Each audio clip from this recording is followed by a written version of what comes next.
Greetings, YouTubians, and welcome back to Wayne Sharp World, where today we're going to be taking a look at a knife that, in all honesty, guys, should have been on this review table quite a long time ago. I feel like I really dropped the ball on this one as I have another Hogue knife, but nonetheless, it's here and we're going to talk about it. That is none other than the Hogue Deka. Now, before I go any further into this review, I'd like to thank you guys for tuning in. If you like what you see, please do me a huge favor. Hit that subscribe button, follow along, and I will continue to bring you the content. I also have to let you guys know that today's episode is brought to you by DLT Trading. Check them out for all of your knife and EDC needs. And this guy here will be linked below to DLT Trading to pick one up if it happens to fit your fancy, catch your eye, whatever it may be. If you like it, click the link below and pick one up. And I gotta say, guys, I'm not even gonna beat around the bush with this guy. I like it a lot, and I should have gotten it a long time ago. It's one that I always come this close to pulling the trigger on, and I just, for some reason, I don't do it. I don't know why, but I'll also never claim to be the smartest person in the world. Very far from it, but nonetheless, let's get into it. Let's take a look at some overall specs on this guy right here. We have an overall length of 7.50 inches with a blade length coming in at 3.25 inches. The blade width on this guy is right around 1 inch with a blade thickness of 0.11 inches, slightly thinner stock than average, with a blade material of CPM 20 CV, that nice premium American-made steel, with a clip point style blade, a flat grind, a handle length of 4.25 inches, and a handle thickness of 0.44 inches.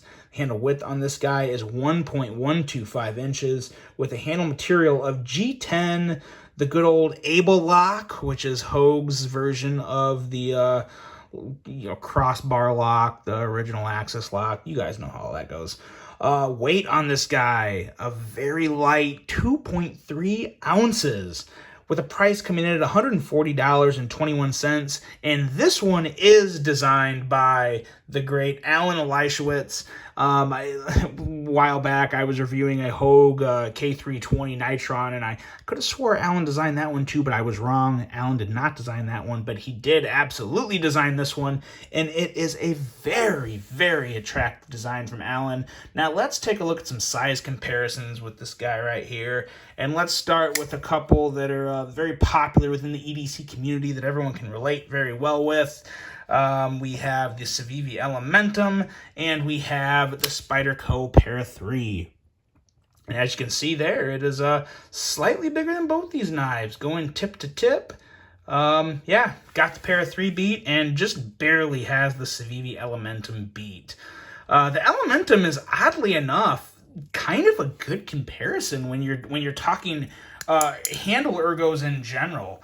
You have kind of the same curvature in the handle, just a little. You have a little more of a little kind of a point there to help separate your index finger from the rest of your hand. But you also have this area here on the Elementum where you can kind of choke up with your index finger. And in all honesty, you do have that here with the Deka, and I have found myself using that. So that is very much a thing, and definitely something you can do, and I do like it. I don't do it a whole lot, but it has come in handy. So kind of a nice little detail to point out there. Now, we got two other knives here to take a look at, and a lot of very similar features here. We have the SOG Terminus XR LTE, and we have the Benchmade Bug Out. And I'm sure this is no news flash to everyone, but all three of these knives have three different styles of crossbar locks. We have the Able lock, we have the Axis lock, and we have the XR lock, which, as you can see right there, they're all very different. And I could make a video just comparing those three locks and saying which one is best, but in all fairness, it wouldn't be completely fair to Benchmade or SOG, or, I mean, it would be in Hogue's benefit, because I gotta say, between these three knives right here, it is night and day between the Able lock and the Axis lock and the XR lock. the Able Lock wins by a landslide if I'm comparing just these three knives. But the thing with the crossbar style lock is they can be very different in terms of the feel and how smooth they are when it comes to screw tension and how it's all assembled. And there's a lot of other things that can kind of influence the action one way or the other. So it wouldn't be totally fair. But between these three knives on the table right here, in terms of crossbar action and just how well it works and how fluid it is and easy to use, I'm going Able Lock all day over these three knives, and it's not really close at all. But now let's get into it. Let's take a look at this baby right here and start with this blade. And it is a gorgeous clip point style blade that is really the complete package. You have a very slicey edge at 18 thousandths behind the edge. You have a nice thin stock. You have that premium CPM 20 CV steel. And very important to note, even at 18 thousandths, this has that next level Hogue sharpness. I can easily and confidently say now, guys, to me, in my opinion, when it comes to production knives, it doesn't get any better than Hogue in terms of just sharpness in general. Regardless of edge thickness, Hogue puts the best edges on their knives in the industry. Now, I'm not comparing that, obviously, to mid-techs and customs, because that's a different world. But full-blown production knives, you're not going to beat Hogue. They really do just put a razor's edge on their knives. And regardless of how thick the blade is, this comes in at 18 thousandths, but my K320 Nitron comes in at it's well over 20 thousandths. It's like 23 to 25 thousandths, something like that. And it cuts through paper. Both of these blades cut through paper like a knife through butter. It's insane how sharp Hogue makes their edges, and it's just great. And lastly, with this blade, you have very nice jimping that some may find to be a little too aggressive, but you know what? I'd rather it be too aggressive than not there. So I would take this all day. It works just fine for me, and it's a great place to put your thumb to really bear down and power through some cuts. And of course, that thumb stud. I love Hogue's thumb studs. They have that little, just that extra little bit of design and texturing on it to where it bites my thumb really, really well and just works extraordinarily good when it comes to kicking that blade out. Very, very hard to fail a flip on this blade, on this knife. It just works very well, and a large part of it is due to that thumb stud. Now, going into the handle and ergos, in all honesty, the ergos, they're not really anything to write home about, but they're also very solid with no hot spots. We'll start with my least favorite part about this knife, and that's definitely the clip. Now, in terms of functionality, it works great. It in and out of the pocket just fine. Somewhat minimal. It's not a big, massive hunk of thing taking up the whole handle. So yeah, in terms of retention and all that, it's good.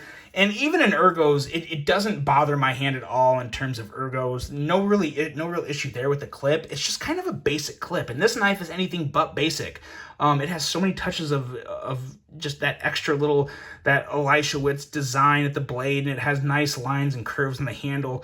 It's not a very average knife, but the clip just kind of, it just doesn't really go well with the knife, in my opinion. It really kind of reminds me of a Spyderco clip, which obviously looks radically different, but it's the same concept. It's the screws in the back with the flat midsection and then the little ramp up. It's very similar in terms of that design. Which again, functionally, a Spyderco clip works great. But my issue with this clip is more so in just, how they present it. I don't need to see, as much as I love Hogue, and I have really become a Hogue fan this year, guys, with the knives I've experienced from them. Again, Hogue is another brand. They do a very good job of branding their blade. It's not too much. It's not, it's there, it. Hogue, USA Deka, that's perfect. It doesn't take up half the blade. You know what it is. They got the nice steel marking on there. I always like seeing the designer. I always think that's pretty cool to know who designed the knife and have that on the blade. So I have no issue with how they branded this blade. So I know it's a Hogue. I don't need to see Hogue spelled out all the way down the clip. It kind of, especially a satin clip with the company name on it, it kind of pulls a little more attention to your pocket. The satin shines and the Hogue is, just really sticks out. I just like my clips to be a little more low key. And again, that's just my personal preference. But in terms of functionality and how it feels in hand, no real issues. So something I would like to see changed. But that's really the only part of this handle that I don't really love.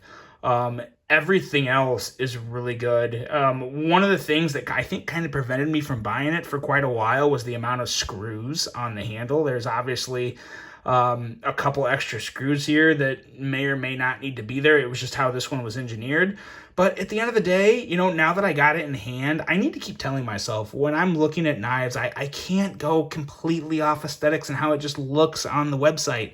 Because you get this guy out of the box and you don't even notice the screws almost, because you're caught up with just getting it in hand and using that able lock and that razor sharp blade. You just forget about those two screws. So again, it's not the end of the world. Do I wish it was a little cleaner and the two screws weren't there? Yeah, I do. I wish they weren't. I'm sure there's ways they could get around that. I see how they're obviously connected to the liner lock in here, which is not a full liner lock or liner, not liner lock, just liner in general. Kind of an inset liner that works up there with the able lock system. So it's just all the way it was engineered. Who knows, they may very well change that in the future, but even as it is, no real huge issues. I like having the 3 back spacers. I think that adds a considerable amount of strength as compared to just 1 or 2, and I always like that in a knife. And that brings me to my next point, which I don't think is mentioned enough with this knife. Now having this knife, if I'm comparing this to any other knife in this realm, and when I say this realm, I'm obviously talking knives like the Benchmade Bug Out and the SOG Terminus XR-LTE and the Terminus XR in general. These 3 knives are all kind of competitors. If you're looking for a knife, these 3 knives are all going to be excellent options, as well as the Spyderco Para 3. All 3 of these knives here should probably be considered for anyone looking for a knife this size. What really sticks out to me with this knife that I think sets it apart from all of them, including this one, and this is a bad example of a bug out because I have, aftermarket scales, which make this a considerably more durable, stronger knife. But the bug out in general with its factory scales, this knife is by far and away, it feels so much more durable and just stronger in hand than any of those other knives you just saw on the table. And there's something about the G10 that Hogue uses. I don't know what it is. I think some of it has to do with those inset liners and the extra back spacers on here. There's just more stability. This is a solid knife. For 2.3 ounces, this guy feels ridiculously solid. And I really, really like that. I'm a huge fan of that. Whenever you can get a knife this size with this type of blade and you get it in hand and you just feel like you have one powerful tool, it feels good. And that's what I have here with this Deka, and I am a big fan of that. Going into the action, the action is ridiculously smooth on this guy. It's commanded really well with the able lock too. If I want to stop it, I can kind of stop it halfway and just let off the lock, and it stops, and then I pull down, and well, yeah, anyway. The able lock is just very smooth. And I go to kick this blade out, it comes right out. It's another knife that you can easily middle finger flick. It's just so good. I have handled definitely more axis locks from Benchmade than I have able locks from Hogue.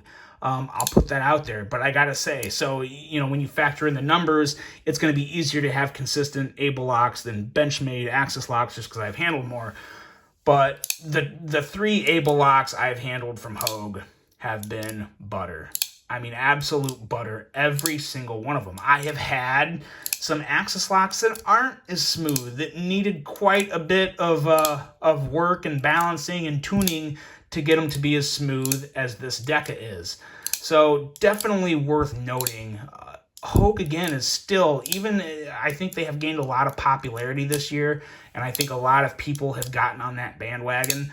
But And when I say bandwagon, that's not a temporary thing. Hogue is here to stay, and they make fantastic knives. But I'm glad to see them getting the respect that they deserve within the knife community, but I still don't think they're there in terms of just how much they should be appreciated, because these knives are fully made in America. They're sourced in America. They are, everything about this knife is American, and they do every bit as good of a job as Benchmade, if not better in some areas. So they really do deserve even more credit. They have a very diverse, broad lineup, which I really like.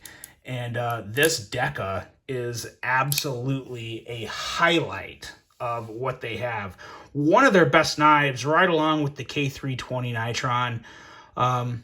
In my opinion, the two best knives Hogue's ever made. And of course, you have the Doug Ritter collaboration that you can get on KnifeWorks, which is obviously also fantastic. One that I need to get my hands on. I have yet to actually get my hands on one of those. I know that's kind of crazy to say too.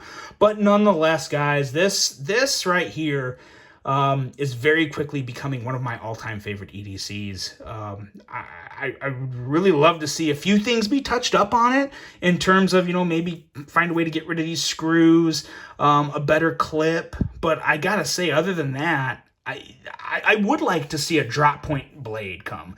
I like this clip point blade a whole lot. Super slicey, super great blade. I'd like to have a drop point just to have that tip down just a little more. But really, outside of that, this is still a great blade. And the Warncliffe looks absolutely fantastic too. And that does have that tip point coming down a little closer, a little farther down towards in line with the pivot. So maybe I need to check that one out.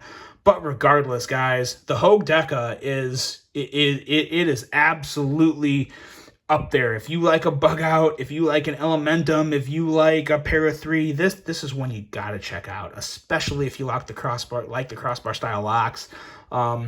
If you've kept letting it slide by like I have, change that. Pick one of these up, check them out. You will not be disappointed. I know Knife Center has exclusives, but DLT has a great selection of the clip point styles and the Warncliffes. So go check them out. They will be linked below. Let me know what you guys think of Hogue, because the more I handle them, the more I love them. They're becoming one of my favorite brands in general. Just a very big fan of what they're doing over there, and I hope they continue to keep up the good work. I'm sure they will. I hope you guys enjoyed this one. I hope you have a great rest of your day, and until the next one, I'm out.